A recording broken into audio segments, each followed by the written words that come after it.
Sorry, Toya, you were saying? No, nothing. I was just going to say, all right, so these are the faces we're going to be seeing now.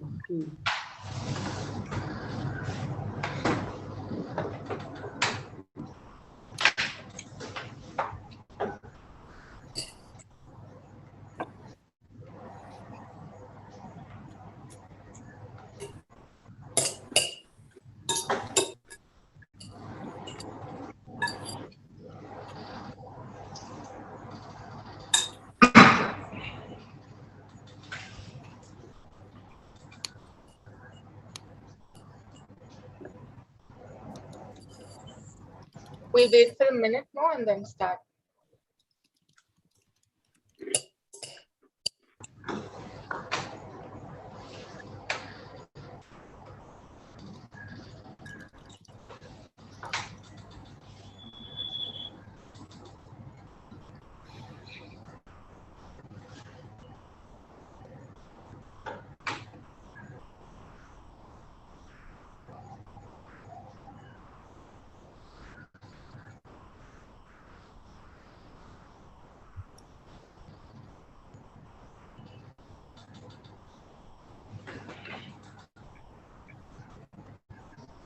Right. So let's begin. Toya, we good? Yeah. So hello everyone, good afternoon and welcome to Banana Split, a conversation that seeks to understand the complexities of the banana industry in India. Today we have with us journalist and anchor Toya Singh as a moderator and a panelist Shekhar Nagaraja and Yashaswini Kumar. But before we begin, a few housekeeping rules. We encourage you to keep your video on and your audio on mute for the duration of the discussion, but please feel free to use the chat function for comments, questions, and any tidbits. We hope you have your banana snack with you, but if not, no worries. We're sure you get your fill of bananas during the event itself. Following a discussion between Toya, Shekhar, and Yashaswini, we will also throw the floor open for any inputs, questions, or comments from your end. So that's it from my side, and Toya, we're now heading over to you. Thank you so much. Hi, everyone. So I'm going to very quickly just tell you a second about Shekhar, a second about Yasha. We'll be doing proper introductions with both of them a little later. The reason I'm doing that is because we will actually be handing over the mic and the space to Shekhar for a second during this actual introduction. So Shekhar has actually worked with bananas his whole life. He's a banana grower. He's also the president of the Tamil Nadu Hill Banana Growers Association. Yasha is a corporate lawyer. Right now, in particular, she's working with the largest banana exporter in the country. So we're going to come to both of them for a lot more questions a little later.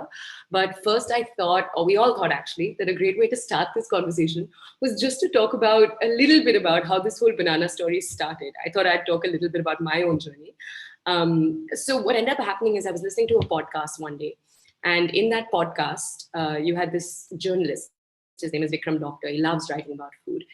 And he said this one line. He said that even though India has such a vast banana diversity, you have this one variety of banana that's taken over our entire market, and that one variety came from outside.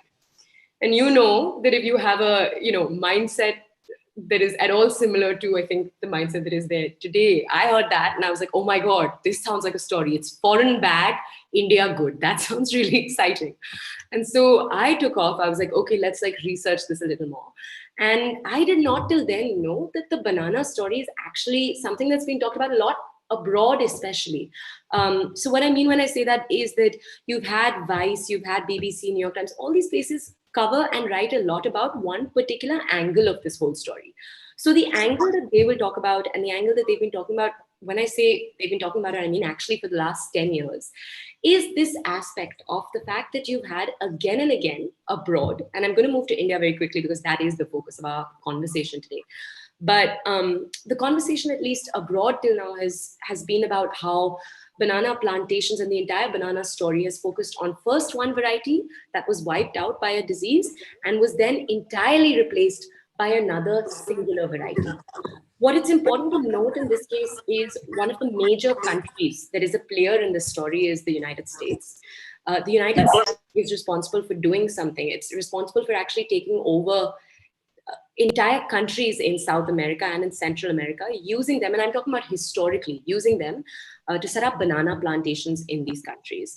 And then to use the bananas that are produced in those countries in the United States or in other places around the world. So it's there, and that's how they managed to make sure that there was one entire variety being grown in these countries, or two varieties that were being grown in these countries. Now, that's all great, but the Indian story is a little more nuanced, because in India, the lines aren't so clear because we've got so many varieties. And that's actually where I'm actually going to get Shekhar to come in a little bit and tell us, we're going to be asking him a few questions.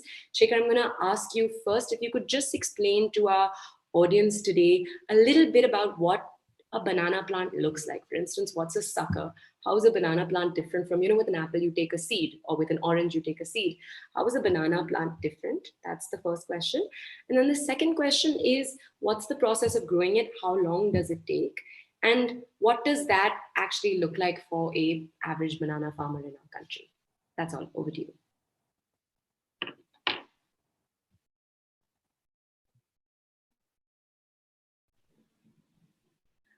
I'm actually not able to hear Shekhar.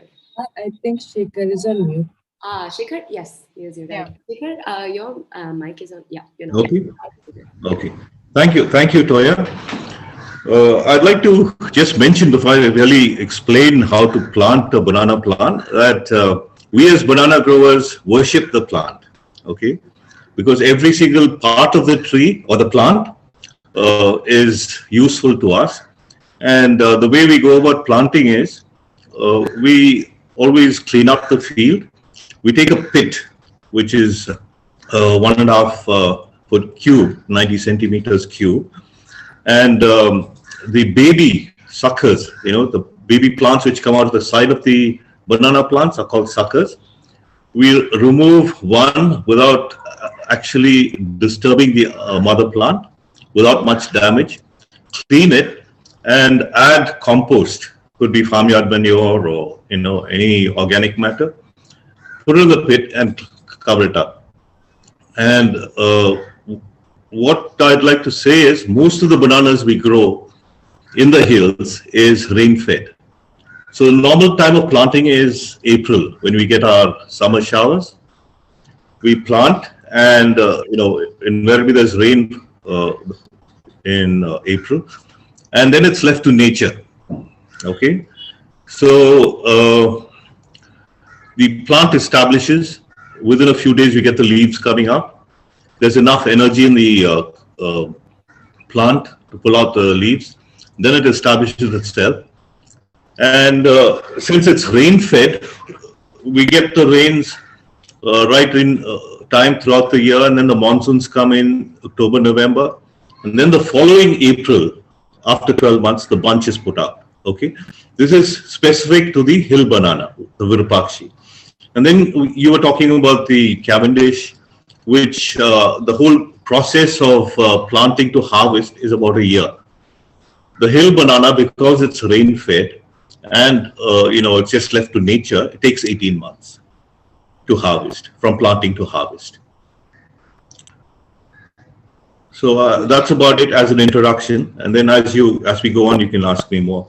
Okay, I also want to right now take a second, and because I realized I went and asked you those questions, I also want to fill in our audiences, and Shekhar, again, come in wherever you like here to this, but I want to fill in our audiences a little bit more on kind of the historical story when it comes to India's banana story, at least. So we know, and we can go all the way back. Actually, we were discussing this right before the formal call started. You can go all the way back to some of our more ancient texts and see the banana mentioned in those texts. But when it comes to a more recent banana story, the actual tracking of what varieties are in our market, actual documents that take that down, I found documents in my own research that come from the 1960s, they'll come from the 1970s, that will track, for instance, Delhi's market versus Madhya Pradesh's market, and areas like that. But some of the more concrete stuff that we were able to find, at least, when it came to this one variety that today is such a large part of our market. So we talk about the Cavendish, but there's one particular variety that has been the focus of a lot of the more recent conversation. It's called the G9, or the Grand Nain variety. And that variety, at least what we can find in our records, was that, and this, when I say records again and again, so what I tried to do when I was researching this was talk to Dr. S. Uma, who heads the NRCP right now. And she was able to point us towards some signs that the G9 variety actually came over from Israel, and that there were particular companies in the country that led the efforts to grow the G9 variety. Shekhar, but I want to ask you, because obviously you were a banana grower then too. I want to know, even though in Tamil Nadu, at least with the banana hill growers, you were growing the Virupakshi, for instance, but you were hearing, I'm assuming, of this variety coming in. I'm assuming you were also hearing of other farmers starting to grow it, right? Yeah. Okay, and were there any initial, were you hearing, all right, this variety is incredibly productive, or was it a more recent discussion for you? You knew, for instance, what the benefits, the disadvantages of this new variety could be. What did that look like, basically, is what I'm trying to ask you, that time when that banana had come? See, we had seen the Cavendish, the giant Cavendishes. We had the Williams before the G9 actually came in. Right. So the production was much more, and we could, easily get more fruit from an acre. And at that point of time, that's what the country needed, more bananas for the masses. And the advantage of bananas is you get it throughout the year. And, with this variety coming in and more growers growing, it was a welcome sign when you look at the national aspect. We need more bananas produced. But personally, when you are used to a particular variety and then you're asked to grow a different, newer variety, we did hesitate, because you get a package of practices which says, even 20 sprays a year, 20 sprays of fungicide, because it is susceptible to Panama Wilt and other fungal diseases. We as natural growers were hesitant. And then when we did try it, it wasn't suitable for our lands, the hills. But then in the plains, when we see, our fellow farmers coming up, making 2 lakh rupees an acre, which none of us can dream of, it is a welcome sign. And then you see the, lorry loads of bananas being dumped in markets. What cannot be exported is there, given to the local villages. It is a good sign. More people get to eat fruits. To speak to what you just said, the thing that I was pointed towards again and again was the UNFAO's data when it comes to plants and the agriculture. And the reason I say that is because you just talked about, they're making bananas into the common man's food, making it into the food that everyone was being able to eat. And at least that data very clearly shows how around the 80s or the 70s, you still had mangoes being produced more than bananas. And somewhere in there, in the 80s and 90s, you get to suddenly see bananas take off. And since they took off, they've never kind of dipped back down. And that's around the same time that I've heard, at least in my conversations with Dr. Uma, that is around the time that these varieties actually came in. So there is that pivotal role that these varieties have played.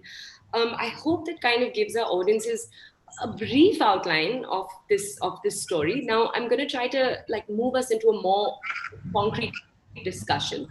To do that, first I'm going to introduce Yasha, then I'm also going to introduce Shekhar. We're going to have them both talk a little bit about their experiences, because we've just kind of deep dived in with Shekhar, giving you a very quick intro, but both of them obviously bring so much experience. Yasha, we're going to come over first to you. Just for our audiences, I'll give a little one-line summary as to what it is that you do, but please kind of go in there. But what Yasha does, and actually I spoke to Yasha first a few months ago, was Yasha works as a lawyer for one of the country's, not one of, the country's largest banana exporter. And the reason I wanted to speak to Yasha so long ago was because something I was hearing again in my research again and again was that the reason that this banana variety, G9, played such a large part in our market is actually because it was being exported abroad. And it was a variety that everyone else outside wanted, so our farmers were growing it inside. And I didn't know if that was true or not. I didn't know if this was just a sentiment or not. And so I wanted to check in with some people. That's actually where Yasha came in. Yasha, please first tell us a little bit about yourself, and then we'll kind of go into all of that. Thank you. Yes.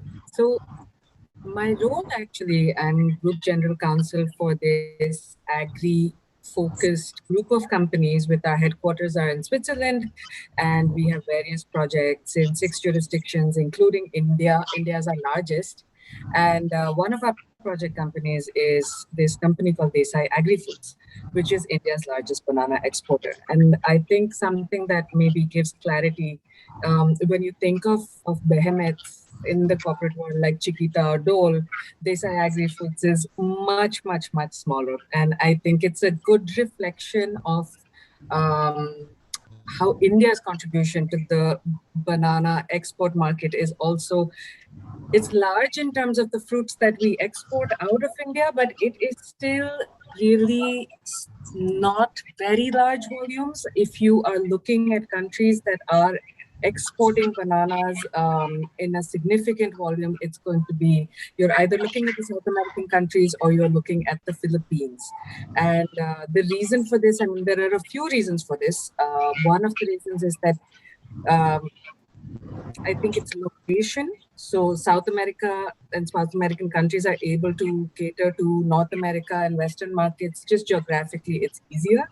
And the other is that while we have such a legacy and such a history with bananas and banana cultivation in this country, most export audiences are really geared towards the visual of the banana, and most export markets really are focused on having that cartoon-shaped, identical yellow banana.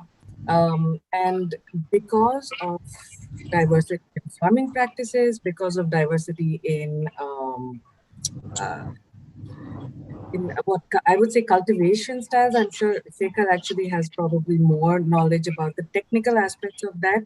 And because also, frankly, of lack of cold storage facilities and because of what else would I say? And I think climate change. What we are seeing is the inability for the Indian farmer to be able to produce in reliable volume the kind of identical perfect yellow Cavendish banana, which is what is people, what people in developed countries are looking for to buy and put on their plates. There isn't a lot of familiarity with our more local varieties, and also the local varieties don't always pack and travel very well because they're sometimes more thin-skinned, or simply the lack of familiarity with the a different color or a different shape. So those don't go out in the same scale. Yeah, so that's why we have a lot of room, I would say, for us to grow, unless we move so quickly towards pricing diversity and moving away from brand name, which is also something I think, considering this fusarium TR4 threat which is happening, there is a potential that perhaps Indian banana farmers don't continue to invest behind the Cavendish and start exploring other local variants. But that's something for us to see. Nisha, can you tell us a little bit about Desai in particular, not just their practices, we'll come to that a little later, but I want to know a little bit about the farms that they've maintained. So, because I know that they are particularly large, what does that look like? What kind of bananas are they growing? What went into those decisions? Whenever, it was decided that A, B, and C are the varieties that will be grown, what went into those decisions? And potentially, what are the problems that Desai is currently focusing on navigating? Yeah, no, absolutely. So Desai Agri-Fruits, DAF was about 25 years old. It was established by Mr. Ajit Desai. It was supposed to provide cold storage services. It was looking to try to export pomegranate, mangoes, and grapes, which apart from bananas are some of the most exportable produce that we have in India. And that's what it was doing. That's how it started out. And at some point, Mr. Desai became acquainted with the Cavendish. He said, okay, fine, I'm going to try to export bananas. And he was very successful. He was particularly successful because he realized that India is located conveniently. Bananas are exported by being packed in containers, and they are sent in unripe or semi-ripe form to the Middle East. Is one of the biggest markets, which is accessible for us. And on the map, if you see that, it maps out easily that way. And we realized that, and he was able to sort of build that supply chain on harvesting bananas from Gujarat, parts of Maharashtra, Andhra Pradesh, packing it, and in its still raw green banana form, transporting it to the Middle East, and there you have access to ripening chambers where they are then, and then depending on the demand from your supermarkets, you ripen them in batches, and then you're able to sell them in in Dubai, in Saudi, in Iran. There's a big market in Iran, little challenging, conflicted market there because of the sanctions and issues with American money, but Iraq as well. So that was the opportunity that was identified, that India could meet the demand in those countries, and those countries were willing to pay a really good price for Indian bananas. And I think the vision was to be able to deliver an Indian banana brand, one where there would be consistent quality, look, feel, and taste, something that is similar to a Chiquita banana or a Dole banana. And that was the creation of, and I think in 1980 something, that was the creation of the Happy brand, which is, I think, also one of India's only brands of bananas, is the Happy banana. I just want to come in and say for a second, it's funny because I went to a mandi in Delhi, and I was actually pointing at a banana and asking the person there what variety it was, and he kept saying happy, and I was like, I don't know what variety, and he was like, no, it's Happy, and I was like, damn, yeah, and I looked at it, and yeah, that was the sticker, so absolutely, but yeah. And we don't have a lot of experience with having fruit brands. I think most people buy based on, like, most people's experience is to go see the fruit and then take a call, check against their budget, and then pick it up. So I think it's a really interesting experience to try to create a brand and hopefully try to create like some kind of an interaction with people that, perhaps one day we will simply say, we simply want some Happy fruit or Happy bananas. But, so I want to ask you a question that after you answer, I feel like it's probably also right, Shekhar, to ask you the question too, the same one, which is, and Yasha, this is a bit of a broader question. So we've talked actually about two phenomena here. We've talked about, how ASI came in, decided it wanted to export our bananas and what that could potentially mean for the entire market. But we've also actually had this interesting conversation right now about the branding of fruits, for instance. And I want to talk about both those things. As someone who can, with something like export, there's so clearly such a strong advantage to it for our farmers, but I'm assuming there's also such a strong disadvantage. We've talked about how the G9 came in and how it, took up so much space. Is it an either or question? Or is that a dichotomy that isn't necessary? Is there enough in India to actually have people exporting, to have people growing? And I'm trying to take a crack at some of the deeper questions we're trying to answer.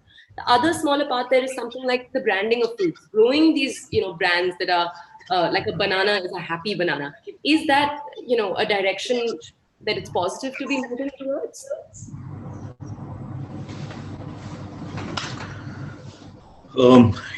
Actually, the answer is yes. We do need branding in almost everything, And we do need more people like Mr. Desai to come in and get into the farming sector, getting it organized, because sitting in remote areas, we can't think of cold storages, we can't think of branding, we can't think of packaging, and then even shipping it across to the Middle East or any of the other countries. So I would say branding is a necessity. And only if you have branding, the quality would go up. See, right now I take it to the local market, whatever the commission agent gives me, I just take it and come back. Now, when you have an organized buyer, an organized exporter sitting there, he's going to insist on a particular quality, which I have to adhere to, So naturally, as a farmer, I think it is a necessity. Branding, and then whatever comes after that. But so let me also take this part of the question to Yasha, because we're having this conversation about quality right now. Yasha, you and me had this conversation some time ago where we talked about the specifications that come in, like the actual literal specifications, the height, for instance, not the height, the length of a banana, the color that's involved. And we've had this kind of conversation about how are we trying to push our fruits to be too perfect? Are we in that way, denying what is natural about fruits? Or is it great to have some kind of base level standard? And is that encouraging, in fact, for our farmers? Or is that even a patronizing question to ask? So Yasha, do you have any immediate responses to that? I would say that, so we've identified that the wealthier the country, the fussier it is about the appearance of what it is eating, right? So if you're going into a supermarket in the Middle East, they will have extremely elaborate visual standards for what the fruit should meet. Otherwise, they will not put it on their shelves because they know their customers will not buy it. That's not something that exists in a big way in India. Is that something that we should try to inculcate? Honestly, I don't think so. If we could have higher standards for maybe like chemical residue or fertilizer use or pesticide use, that links more to the value and like the healthiness of the fruit, I think that's probably more significant. But to give you an example, one of our market studies showed that very, very few Indian fruits actually ever sell in Japan. And it's because they, in fact, have some of the highest visual standards, and we simply are not producing anything that looks that perfect. And is that entirely correct? I don't know. I don't think it matters. As long as it's a healthy fruit, perhaps we move away from that sort of fixation. But there is a very direct linkage, Toya, between the appearance of the fruit and the wealth of the country. So you're talking about countries that are wasting a lot of food because they can afford to simply throw it away because it doesn't look perfect. I don't know if we will be that. So there's actually a question that we've gotten many questions. We're actually getting in questions on the side, Shekhar and Yasha. We will actually touch on them a little later properly. There's a question that is particularly relevant to what we're saying right now. That's actually, I think, come in from Parnay. I wanted to ask you, is there a difference in the way, because we've just talked about all these qualifications, all these standards when it comes to export. For Desai at least, because that's one company we can talk about, but maybe we can even talk about others. Is there a difference in the way they'll decide which bananas can stay in India and which bananas can go outside? Can I take the first crack at that, Shekhar? I think it's very simple.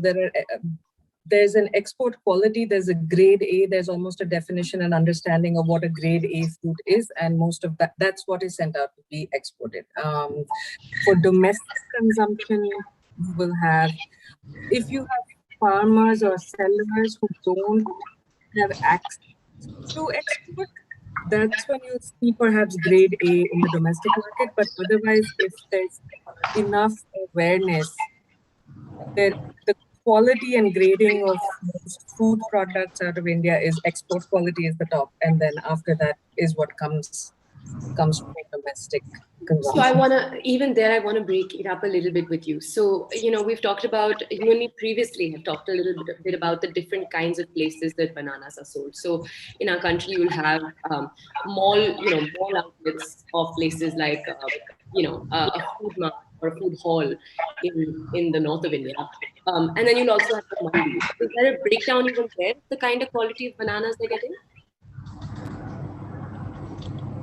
I mean, yes, you probably, when you have larger retail players like food hall, they'll have dedicated suppliers, and they would have again given them some sort of instructions on the quality they will accept. Otherwise, they wouldn't put it up, so that they can keep that premium space in the retail market.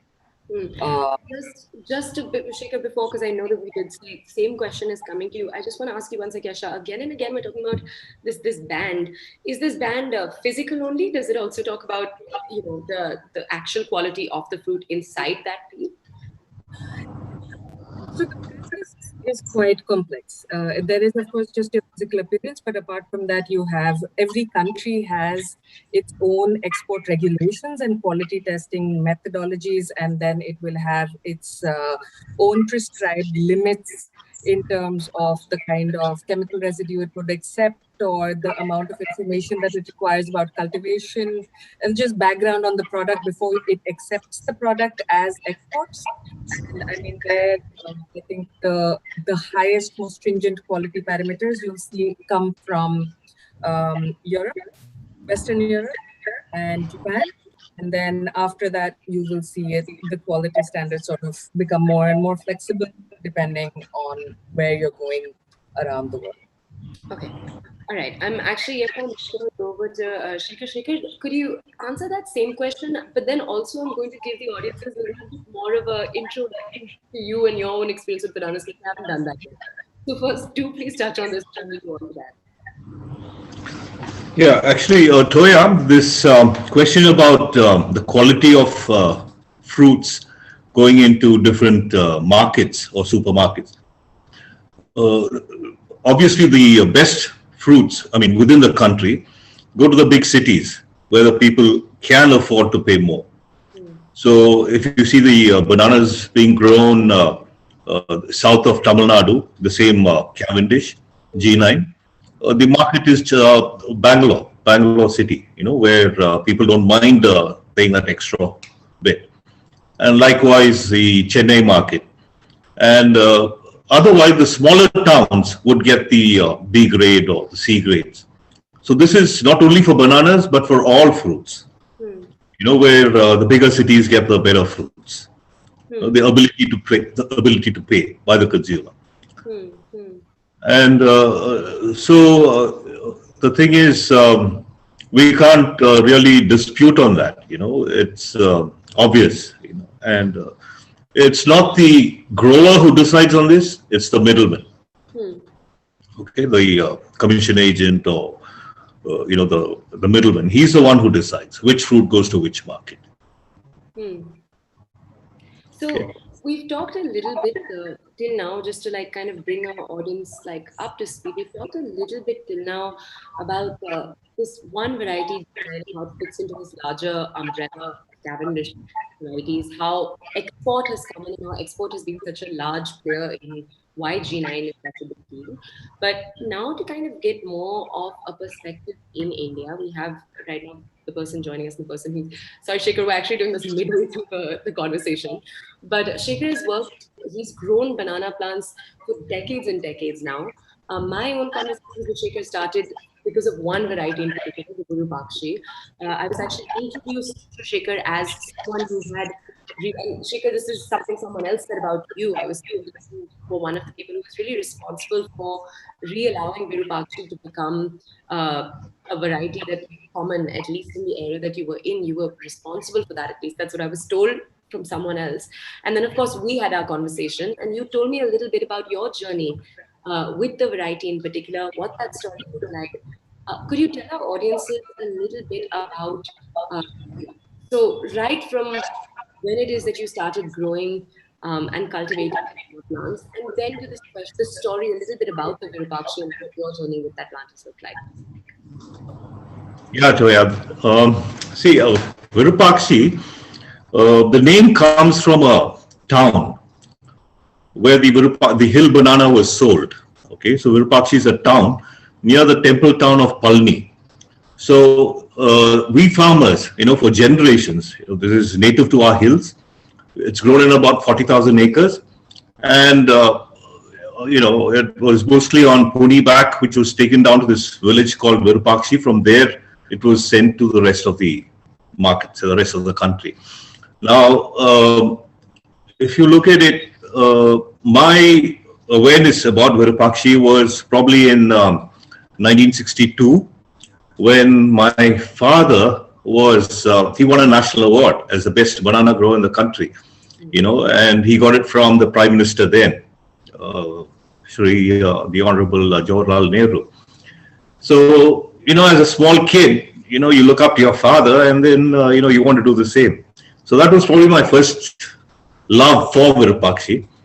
And so right after my education, when I came in the early 70s, the Virupakshi was in its decline. We had this dreaded virus, the banana bunchy top, which just cleaned up the entire hills, the Palni hills. So from 40,000 acres, it came down to 200 acres. We were on the endangered list. I mean, the Virupakshi was on the endangered list. We were scared that it was going extinct. That's when, my father and a few others, my uncles and others, said that we should, hold on to it for the next generation. And, with their little clout they had, they were able to convince the scientists to continue working.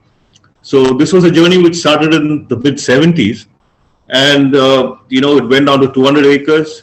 And over a period of time, we've continued this struggle of bringing back the Virupakshi. And, how we succeeded was, largely due to the scientists of the National Research Center for Banana, the Tamil Nadu Agriculture University. And what they actually did was, other than finding out the vector for the virus, continuing to support, us, identifying clones which were resistant, multiplying it and giving it back to us as suckers. So this went on for a long time. And eventually, when we registered our society and, we had more access to these scientists, we were thinking of this mass multiplication of disease-free planting material. And that's how we tied up with a tissue culture lab. And, just to let our viewers know, a sucker can produce 800 tissue culture plants, so that's the type of volumes we needed. So we got the government to give away tissue culture plants free of cost to all the farmers. And to cut a long story short, today we have about 10,000 acres of Virupakshi Hill banana. So from 40,000 it went down to 200. Now we're coming up. We have about 10,000 acres.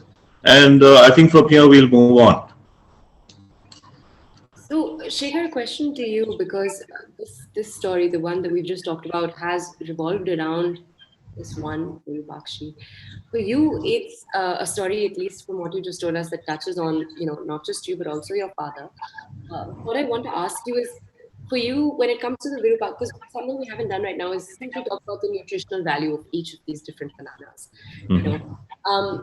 And I'm assuming that each of these different varieties bring different things to the table. So just as an example, what is it that Virupakshi brings to the table? How is it separate, for instance, from a Robusta that you'd be getting somewhere in, that you'd have access to in Delhi, for instance? Yeah. See, the Virupakshi, as I mentioned, it's native to the hills. It was growing wild in these hills before, it got into systematic cultivation. The first thing is it's rain-fed, which means, you're not giving it irrigation. So the skin is very hardy. It's got a thick skin, which means it's, keeping quality is good. And the flesh inside is also hard. So you can preserve it as a fruit for a longer period. And that's the reason why it's used as prasadam in the Palni temple. The Panjamatam is made out of this Virupakshi hill banana for this simple reason. And the reason, it's the quality, the sweetness, the reason why we say it's much superior to other varieties is because of the climate it goes through, the weather conditions it goes through. So as I mentioned, we plant in April, and then you have rains in April, May, and then June you get a few showers, and then you have 2 months of drought, and then the monsoon sets in when you get heavy rainfalls October, November, December. Then you go to this cold spell, January, February, March, where there's absolutely no growth. And then in April, the bunch comes out. So this sort of adds a unique taste to this fruit.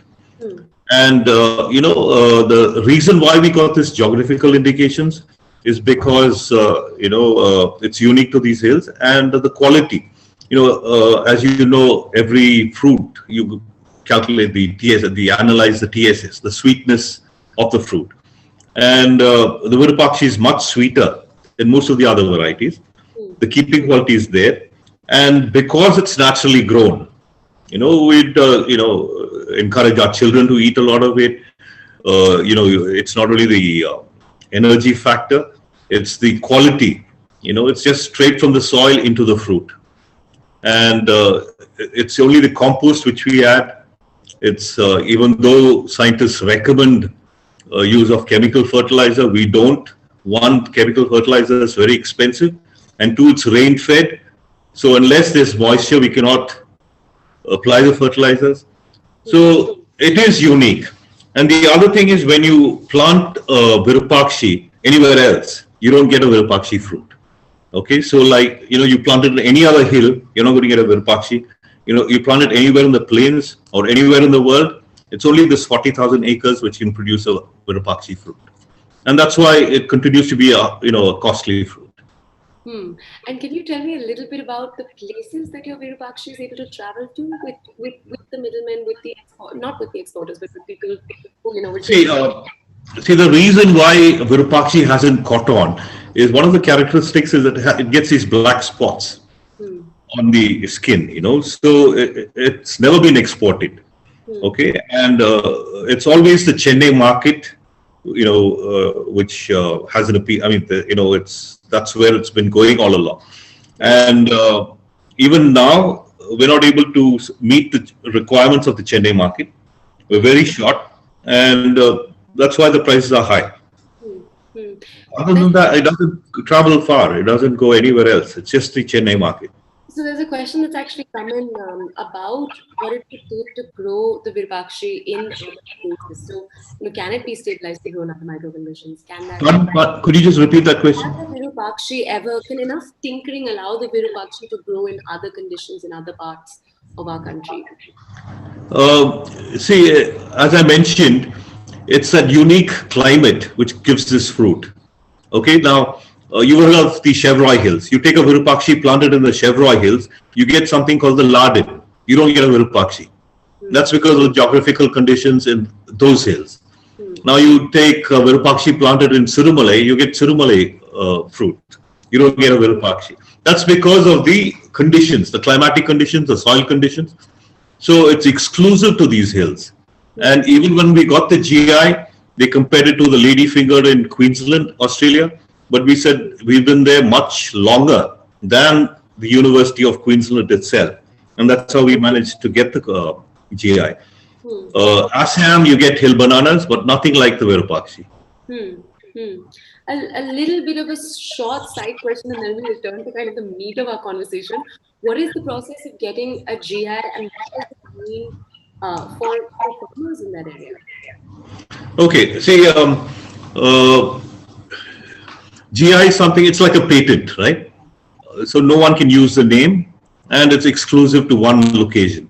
Now, the purpose we applied for the GI was because no one had heard of the Virupakshi, and we were just being cheated by the local middlemen, the commission agents. So there are audiences is a geographical indicator.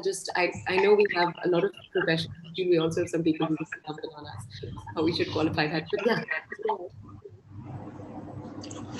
Okay, so we did apply for this GI just to make sure that the banana is heard all over the world, and give it more publicity. So at that point, before we got the GI, it was we would get a rupee a fruit. Okay, and once we got the GI, we had people, bigger companies coming to us and offering us 4 times the price. Once they were aware of this. So that is one aspect of it. The other aspect of it is, like no one else can use this name and sell it. You go to a supermarket, you have a board which says Hill Banana, which is 50 rupees a kilo. And then you have the Virupakshi, which is 140 rupees a kilo. So there is a differentiation between a regular hill banana and the Virupakshi. If I could, I think the GI concept is coming up in a really interesting way in agriculture in India, and it helps create brands. And we were talking about this earlier, right? The importance of having brands. So there's GIT authority, which is like a semi-government body, and they have been really active in handing out GIs. So you have it, of course, for more famous things like the Alfonso. So only if only if your mango orchard qualifies and is within 3 districts in Maharashtra can you really call yourself an Alfonso mango. Otherwise, you have to call it. I mean, you can't use the word Alfonso anymore. But mangoes, of course, I think are pretty well known. The authority's been giving out GIs and some really interesting other things as well. So saffron from Kashmir, khana and foxnuts from certain parts of Bihar. Lychee has recently gotten, one type of lychee has gotten a GI. Chiku from Dahi. Chiku's from Dahi. So it's interesting, like this, what this authority is creating, in a sense, I think is creating brands by making it clear. And the most famous GI, of course, is champagne, right? Everybody knows that only that sparkling wine from that region is champagne and everything else is sparkling wine. To be able to create that sense of premium and location in Indian agricultural products, I think is very positive. And there are also now a few players starting to offer traceability services. So, and that's actually something, Mr. Nagarajan, I would happily connect you to my colleagues. They can put these little QR code stickers on the product and you scan it, and it really tells you whether it is the correct product with the correct GI registration or not. I think that's pretty interesting. Yasha, I want to ask you something. So, with something like that, when we're talking about these tags, the QR tags, but also when we're talking about this conversation about brands, it's a conversation that follows along a lot of lines that we've already seen established in countries. For example, I can speak to the United States, where when you do have entire brands built around singular fruits. And I just want to ask you, for our how beneficial is it to look there to say, okay, these practices are helping? Are there other countries, apart from the West, that we're looking at, maybe a different set of practices that are perhaps, not more suited or better suited? Is there another set of places we can? Because what we're talking about right now is, essentially, we're talking a lot about capitalization, branding, and how to build larger sort of profit-making entities. So, are there other practices, or is it good the way the market is going? I mean, my opinion, honestly, and I think probably not wearing the hat of my company right now. To the extent that building a brand is about having a marketing budget, I don't think there's anything particularly positive about that. To the extent that it is about you being able to spend a lot of money to corner a few trademarks and to be able to corner a market and to have that branding and packaging, then I think you were already saying, you're moving towards a much more, you're rewarding a very corporate brand building process, which is similar then to building a brand in any other vertical for any other product or any service. And it's really about spending a lot of money on getting ad time and getting endorsements and trying to create that artificial value in the mind of a customer. To the extent that the brand building can be linked to something like a positive practice, to maybe, if the brand is linked to more sustainable farming processes, or it means that it's coming from a company which, for example, hires or encourages the hiring of women, or it's working with minority communities, or it's working with diverse products. to that extent, I'm much more likely to think that the creation of a brand is positive. The creation of a brand, like for example, to my mind, there is nothing particularly positive about Chiquita, although it is probably the biggest banana brand in the world. But if I'm thinking of Chiquita, I'm really thinking of monoculture. I'm thinking of very large scale corporate farming with extensive use of fertilizer and, really just like capital deployment at a level which has nothing to do with the experience of an ordinary farmer or even with the creation of a healthy product. It's really, so I'm more excited when I see things like the GI Authority understanding that, we have this kind of diversity and it should be recognized and celebrated. That to me is more encouraging than simply creating a behemoth one fruit brand. Maybe somebody will come and do it in India. Maybe somebody will, but right now, isn't it better if our focus is more on the product and less on the name on it? So I actually, Yash, I'm going to ask you another question. But before I ask you that question, I'm just going to tell Shekhar, after I ask Yasha what I'm about to ask, I'm going to ask you for the perspective for farmers on the ground on the exact same question. But Yasha, what I wanted to ask you is, in India today, who are there, actually, that's a better place to start. Are there any major players already? Because Desai, we largely talked about them being exporters, but you did talk about Happy. And I mean, I've myself seen Happy in Delhi, for instance. So I do want to know, are there major players? What percentage are we talking belongs to those major players?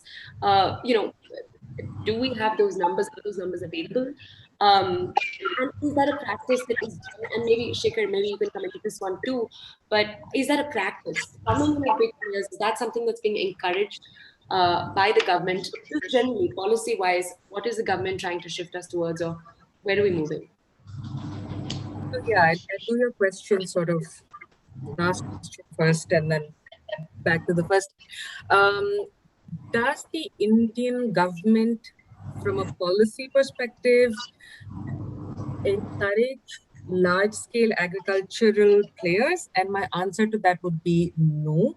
That's not what the Indian government has thought about so far. I think this is the first government where you really see an emphasis, and as they are trying to do with various other sectors, you see an emphasis to try to organize and understand and maybe corporatize to some extent the fruit and vegetable market. That was something that wasn't there before. As a result, I mean, there are the government, to my mind, has supported farmers from a social perspective and tried to cater to them as a vote bank. Agriculture remains largely unregulated. I think there is an emotional picture that even the previous governments had of the farmer, like as somebody who was serving the nation and someone who deserved respect.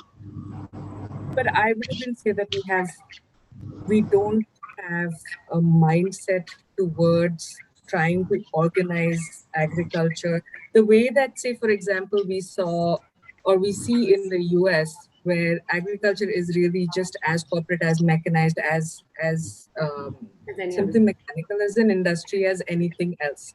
No, agriculture in India, to my mind, still remains very much dependent on individual farmers, on politics, on local politics, and things like that.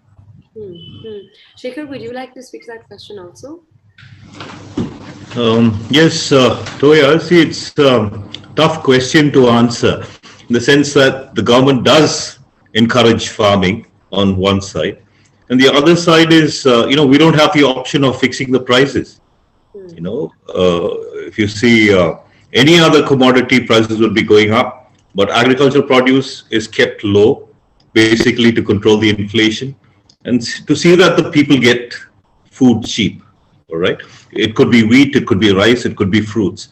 But when we look at bananas, as that's the main focus today, the government is encouraging formation of producer organizations, farmer producer organizations, FPOs.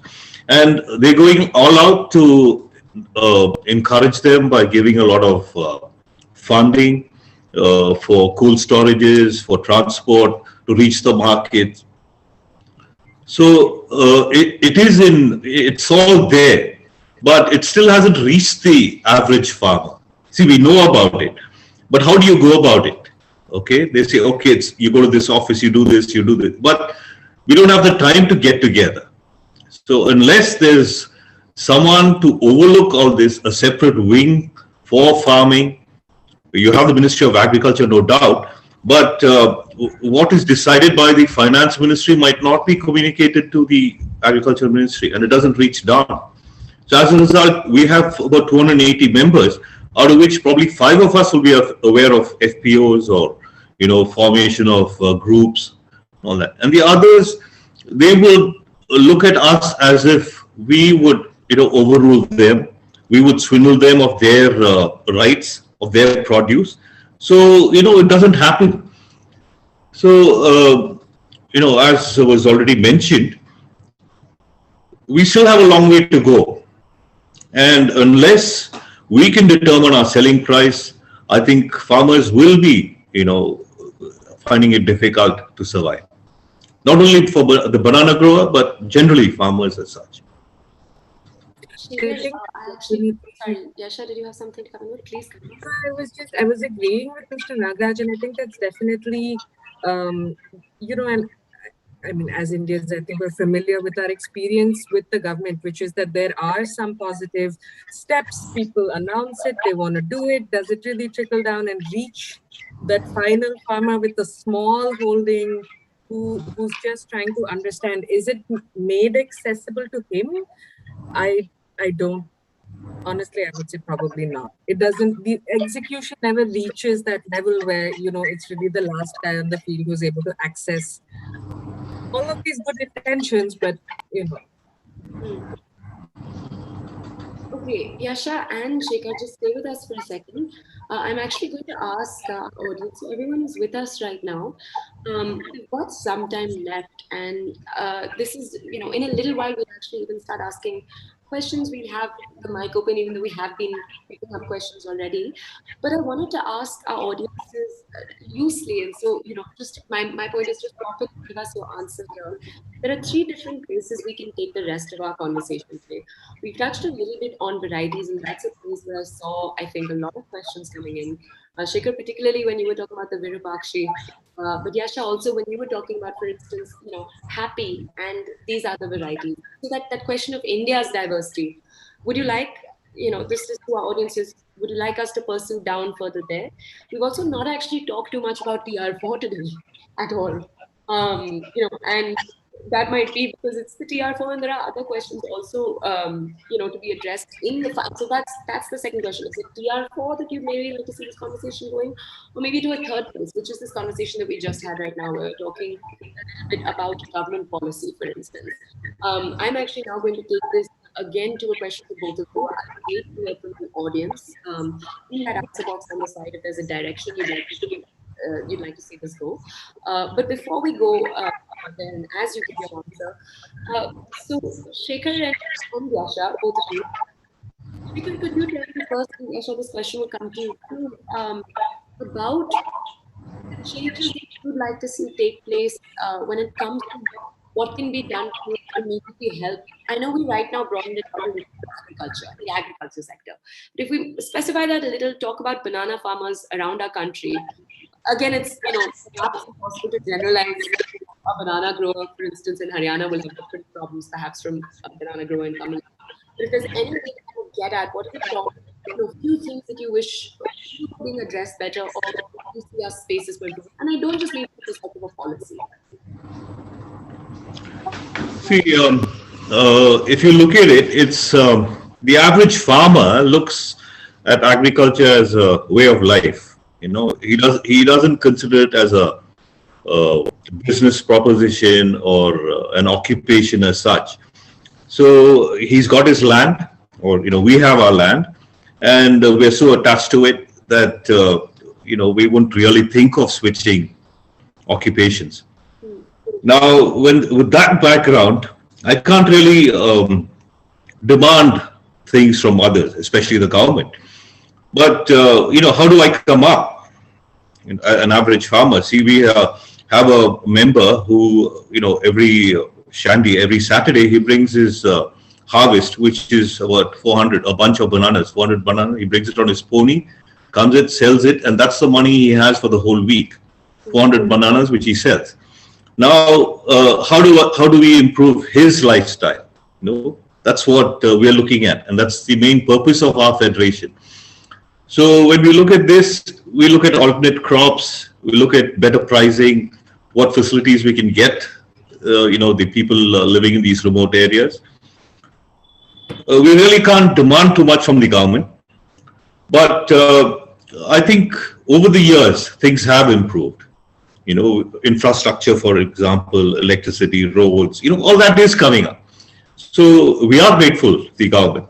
But as I said earlier, unless we are allowed to fix our own prices, things will be difficult.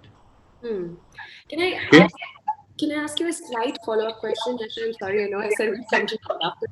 I just want to ask you, in my conversations, at least when it came to Dr. Uma, for example, and when it came to talking to the banana board in our country, I heard again and again that we need to learn to celebrate our varieties. That was the statement. And I just want to ask you, that feels a little like a loop where the question is which side should we address first? Like a catch-22, in the sense that do you make the varieties available to your population when the population discovers those varieties, or is making those varieties itself the problem? Because, for instance, moving a Virupakshi from where you are to Delhi may not be practical, may not be good for the Virupakshi itself. So what are the answers to that diversity concept? See, Toya, you look at this, the Cavendish is the cheapest banana available today. Okay, and we're talking about promoting our local varieties. Okay. You take a red banana, it costs 12 rupees. A Cavendish, 1 or 2 rupees. You take a Virupakshi, it's 8 rupees. As against so this goes on. You take a matti from Nagarkoil, a very rare fruit, a lot of medicinal properties. A kilo sells at almost 200 rupees. Now, if the farmer were to bring it to a city and sell it, the city, they might not even be aware of such such varieties. But what we need is volume. See, we are not able to meet the Chennai market. And even if we grow the entire 40,000 acres, we still won't be able to meet the Chennai market as far as Virupakshi is concerned. Now, Nagarkoil is having a similar problem with their matti. They, just that town in and around, Kanyakumari, Nagarkoil, Trivandrum, they're not able to meet the market. So, unless we have volumes, we cannot talk about, either exporting our local varieties or sending it up country, to the cities and, the bigger markets. So for this, 80% of our production is Cavendish, your Grand Nine or Williams, so the remaining 20%, unless that becomes 80%, we can't really think of marketing in bigger cities or export for that matter. And when it comes to volume, what are the next few steps? Volumes? For volume, yeah, because you're saying that is the big bag. Yeah, see, volumes, you need more land. See, right now, banana growers, see, what we do is we do a lot of crop rotation. Unlike the bigger companies, you're talking about Chiquita, Dode. See, it's all monoculture. Here, banana is always grown with something else. Okay, even crop rotation. I do a year of, say, Puvan banana variety. Follow it up with the, one crop of papaya. So what happens is there's rest for the soil, the nematodes disappear, and then when I bring back the bananas again, I get a healthy crop. Okay, but this is on a smaller scale. I'm talking about an average of acreage of about say 4 acres or 5 acres. Now, when you're talking about bigger players, like your Cavendish, where everything is mechanized, you go for closer spacing, you have your drip irrigation systems in place, you have your fertigation, and then you have your weekly fungicide sprays, your weekly insecticide sprays, you're using herbicides, So that's a different ball game altogether. You're thinking of the Americans, or the people who want the clean bananas, the yellow skin ones, and they don't mind the chemicals, or they have their levels, which they make sure there's no residue. But what we are talking about, other than your farmyard manure or your compost, we're not thinking of any other inputs, chemical inputs. Okay, so when you need volumes, you have to go in for mechanization, and you have to go in for that side of agriculture, for which we need more land. And then we have our land reform policies. A person cannot hold more than 15 acres. You have all these restrictions. So to mechanize, you need more land. Only then you can afford those bigger machineries. And otherwise, it's just going to be the same the same problem of not enough production of a particular type of banana. Can I ask, this question is to both of you. So at least, okay, we just used the Virupakshi or otherwise. This ties in actually to a question we've just gotten. There is this question of shelf life that comes in, right? And something you read again and again about the G9 in particular is that it has good shelf life. It does all right when it has to travel long distances. So is the question then a question of improving the shelf life for something, for some of our varieties, or, and because this is the question that I have to ask you. I actually ended up speaking to, for instance, people who work in policy, and when I say policy, I mean researchers. And their perspective was that the ultimate utopia that we need to move towards, and I'm talking about perhaps in decades, is a world in which we're all consuming locally. So almost like you have your little market where you have, your organic produce that's come straight from the few, farms nearby, farmers markets essentially in some countries. They said that everywhere around the country, you need to have farmers market. And for instance, so I asked, all right, okay, does that mean that in Delhi, I'm only getting bananas that are grown in the areas right around Delhi? And that was I was told, yes, that is the answer. And then in places that might be, for instance, in India, too cold to get bananas, you don't get bananas. And it's that simple. Is that kind of utopian thinking too idealistic? Or is that really something that ultimately makes sense one day? Yeah, you want to go? Yeah, I'm a huge fan of this kind of thought process. And one of the things, is this a good time to talk about the food future utopia? Or yes, I'm a huge fan of the thought process that we protect local seasonal varieties and have access to farmer markets, and these farmer markets, and these farmer markets are able to access customers and also access good pricing, not that these farmers are compelled to dump at a mandi and are really not getting anything back for what the effort that they've put in. And this supported with the system of intellectual property protection and protection for local varieties, and that value being given to that is absolutely my idea of the future, the utopia of food. I think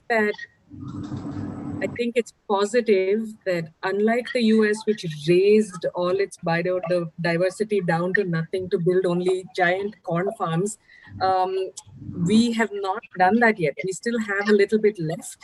And there is a consciousness which is growing much faster than it grew in the West, that we have access to that local and seasonal is valuable.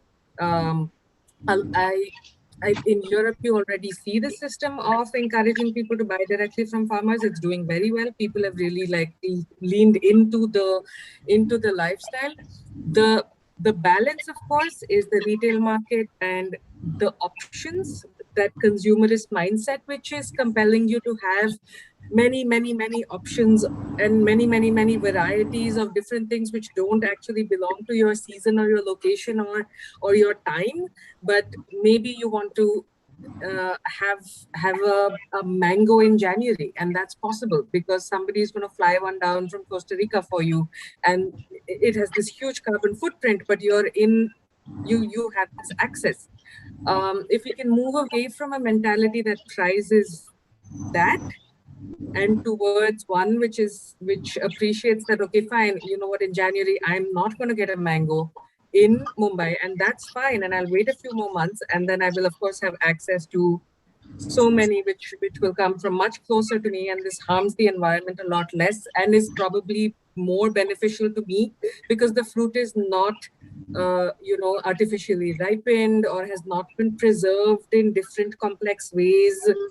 Uh, to me, that's really is the future food utopia I look at. Will we get to it? I'm optimistic. I think that we might. I think people are beginning to realize, and also, frankly, I think as a tropical country, we have a crazy amount of diversity.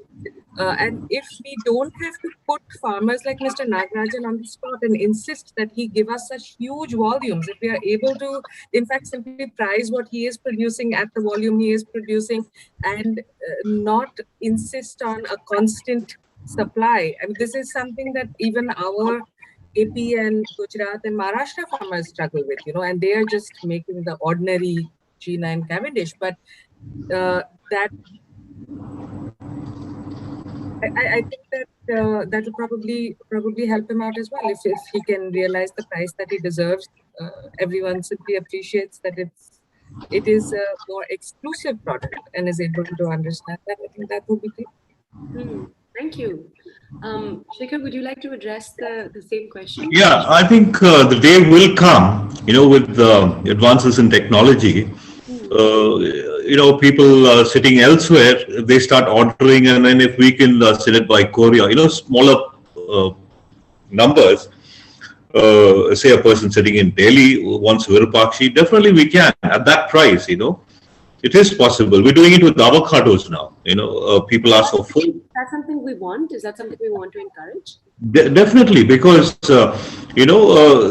everyone gets to eat the fruit for one, and we get a better price. People don't mind spending for the courier charges or the extra or 60 or 70 rupees they're going to pay, but they know they're getting a good product. They'd be happy that their children are eating this. Totally chemical free, no artificial, no growth retardants, no growth regulators. So definitely the day will come. And I'd like to see that day, when, you sitting in Delhi or Bombay, you send me a call and I put it on the next, train or plane or whatever, and it reaches you. So I think that will come. Just before you go ahead and actually address, because I know that the questions we've asked is deeper. This food utopia question is, as Yasha was talking about, we're actually getting quite a few questions about this shelf life aspect, and you did just touch on it, which is why I was like, maybe right now is the right time to ask. What goes into deciding a fruit's? Also, Yasha, I realized because you work in export, you also would be like so relevant to this question. So please, both of you come in. But what goes into deciding the fruit's shelf life? What are the factors that go into potentially changing that shelf life, and is that even a healthy question? Is that a question we should be looking at? Should I go? Okay. Yes. So now you'll see the shelf life. As far as the banana is concerned, one characteristic would be the thickness of the skin. Okay. So if you have a thicker skin, naturally it'll travel better. And if the fruit is juicier, if the water content is more, then naturally it won't last, the transportation. Now, there are ways of extending the shelf life. All you do is, dip the fruit in a calcium solution, and, there's no harm in that. The pores are all cut off, and it can travel for a month. Nothing's going to happen. But basically, it's the water content in the fruit and the thickness of the skin. And then, of course, there are any number of chemicals which can delay ripening, which can hasten ripening, which, does help. And it's not going to be harmful. It's all natural hormones which they use. It's ethereal gas, so, it's there. Okay. So I think that my experience with how we handle shelf life and the challenges we've had over there are you harvest at a certain predetermined time, which you are, of course, which you know, and at that time you harvest the fruit, it is still completely ripe at the point. You need to pack it very quickly, and the way that we do it so that it can reach the Middle East, and it takes quite a bit of time, is that you harvest raw or unripe, pack it quickly, make sure that it is not exposed to very high temperatures. So if there is any temperature variation, that is going to have an impact. Have it packed, have it put into containers, have it shipped, and then wherever it lands, you have ripening chambers, and you have like these mixtures of, so the fruit is put into these chambers and they are exposed to mixtures of gases, and that will help you go from green to wherever you are on the spectrum of yellow where you want it.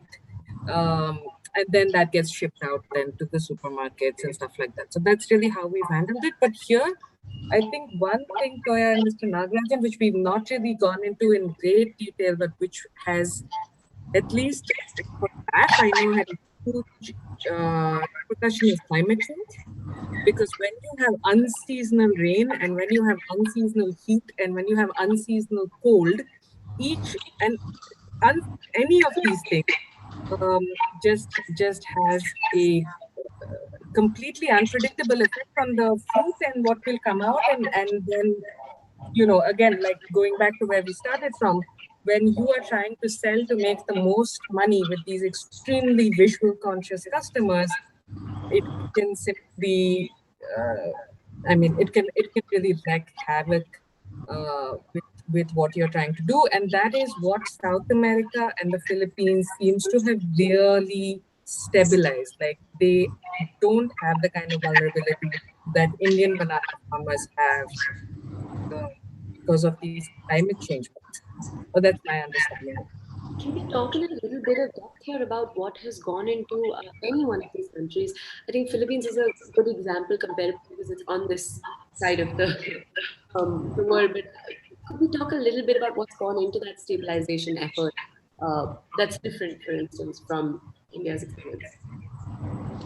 I think probably because South America and the Philippines both bastions for these larger Chiquita, Dole, Unifruti, really the behemoth fruit players of the commercial world, the infrastructure outlay has been immense. I mean, the kind of provision of pack houses, cold storage, chilling units, education and training to farmers, access to fertilizers is really at a level that we don't see yet.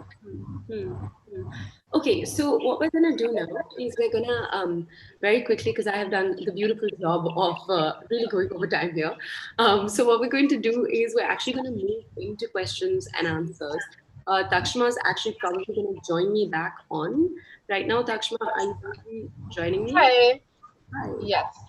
Hello. So should we start off with the questions? Yes, so there's quite a few. So we'll try and make it a little more succinct. So Margie started off right at the beginning by asking, are there any bananas that are less susceptible to fungal infections that could use lower levels of fungicides? She also continued to ask that are any Indian bananas shipped to Europe currently, which I think Ashwini you've kind of tapped into, but I live in Germany and all our bananas are currently coming from Central America. So, Ashwini, if you want to answer the one regarding Europe, and Mr. Shekhar, if you want to look at the fungal infections question. Quickly to the Europe question, that's a very short answer. Most Indian food product exporters are simply not able to meet European quality standards. And that has been our experience as well. I mean, I don't want to say anything about anybody else, but even to the extent we are Indian food producers, we are not able to produce anything. Their quality testing standards are extremely high. Their chemical residue standards are extremely high. And very frankly, there is also, I would say honestly, a bias against Indian food producers because we are not known for adhering very to quality standards and things like that. So on a different note from bananas, but like even rice, which is something India does so well, a lot of the rice that you will see in Europe though will not come from India simply because of their we don't meet the standard. Right. So and I'm assuming the same is for the US. our standards are lower than you. And we do, I mean, I know rice we do export to the US. Bananas are tough because I think it becomes a shelf life problem because of the travel time on ships and containers. So that's the issue there. Thank you so much, Yashaswini.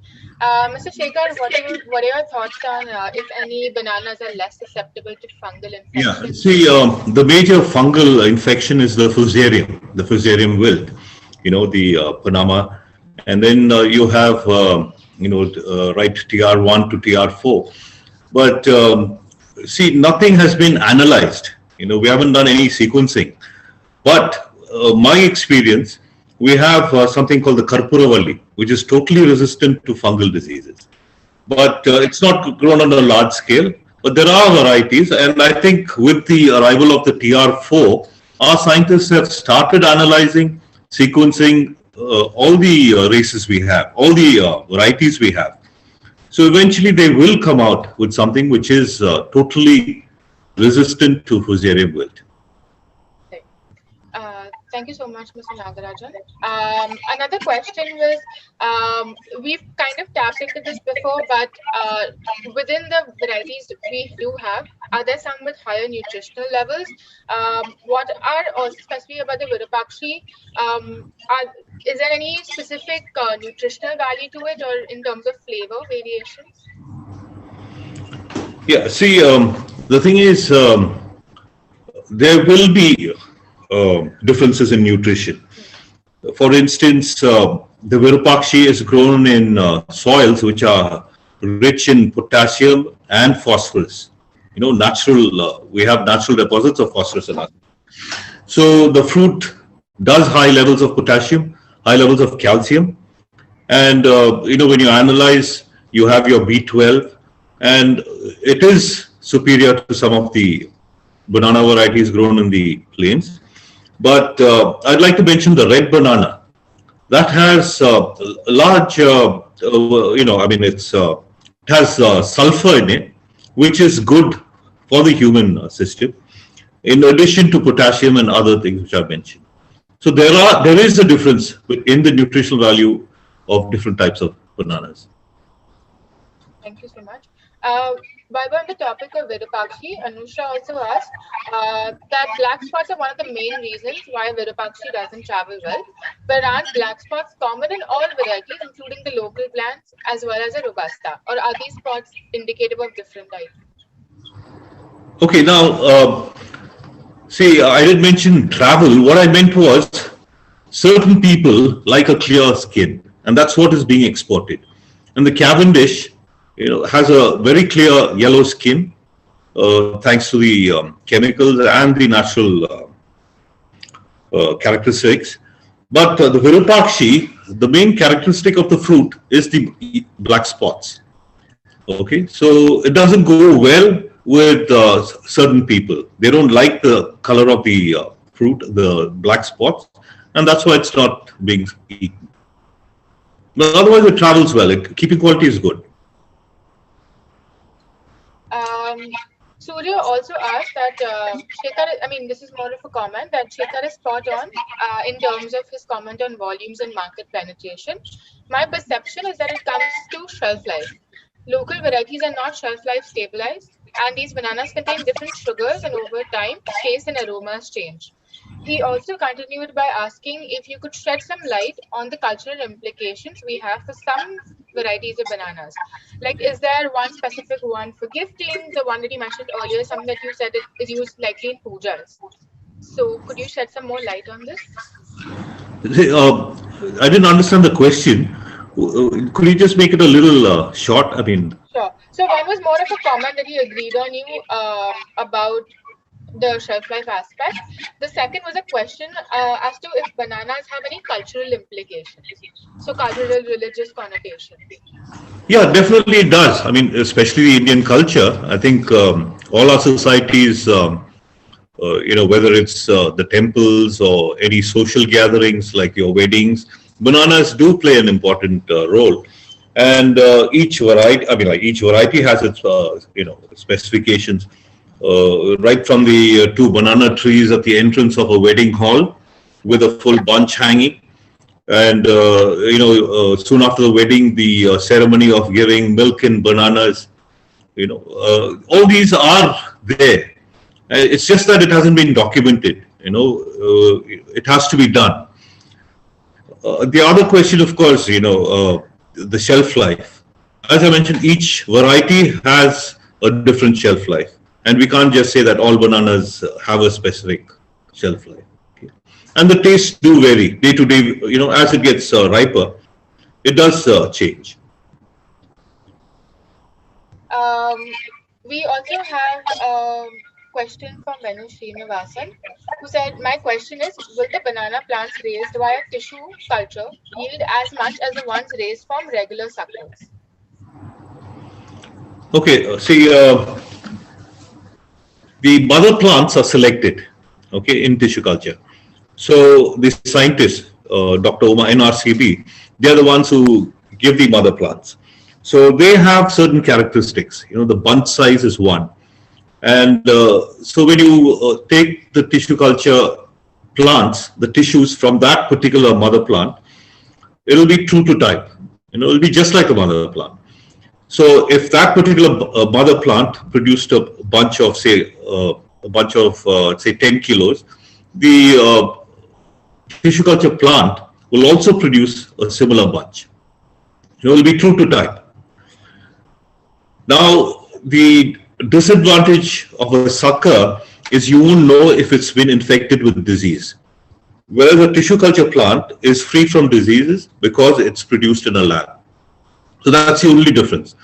And it'll be just like the mother plant. There won't be any changes between the mother and the tissue culture plant. Okay.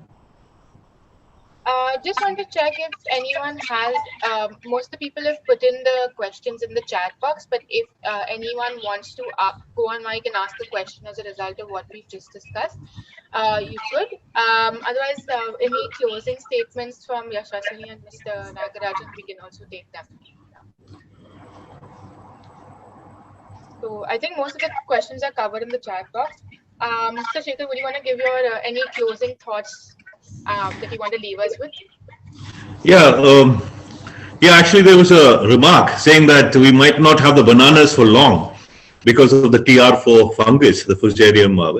But, being a farmer of more than 40 years experience and knowing our scientists and, the governing people, the government and others, the extension workers, I'm sure we'll have bananas. It might not be the Cavendish, but definitely it will go on. Because we had this year when the bunchy top came in, and we've overcome that.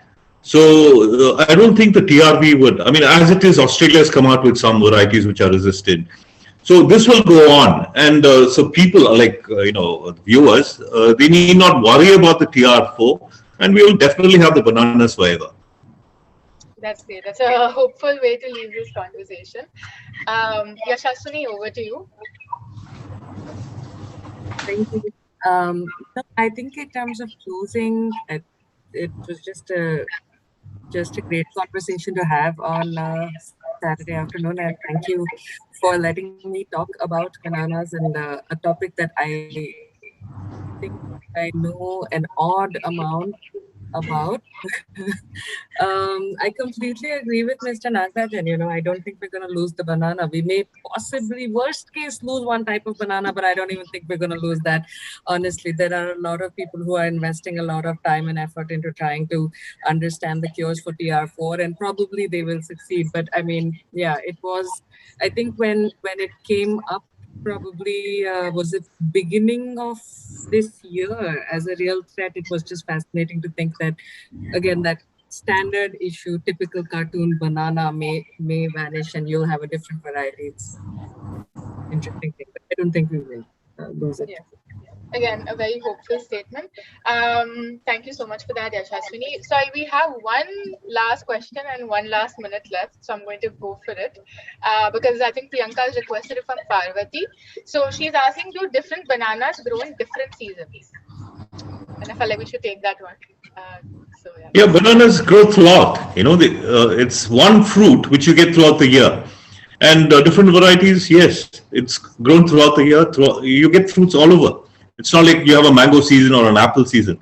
Bananas are there throughout the year. Thank you, Parvati, so much for asking that question. We're happy that you joined our event today.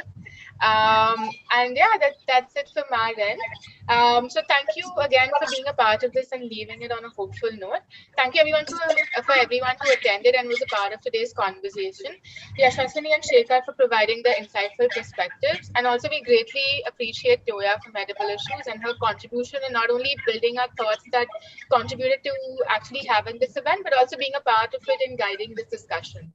We hope to see all of you again soon. We were glad to see all the bacha parties also join in. And we're so glad that Edible Issues and all of us are reaching out to audiences of all age. So we hope to see you all again soon and have a wonderful weekend ahead. Thank you. Thank you. Thank you. Thank you. Thank you so much. Thank Bye. you.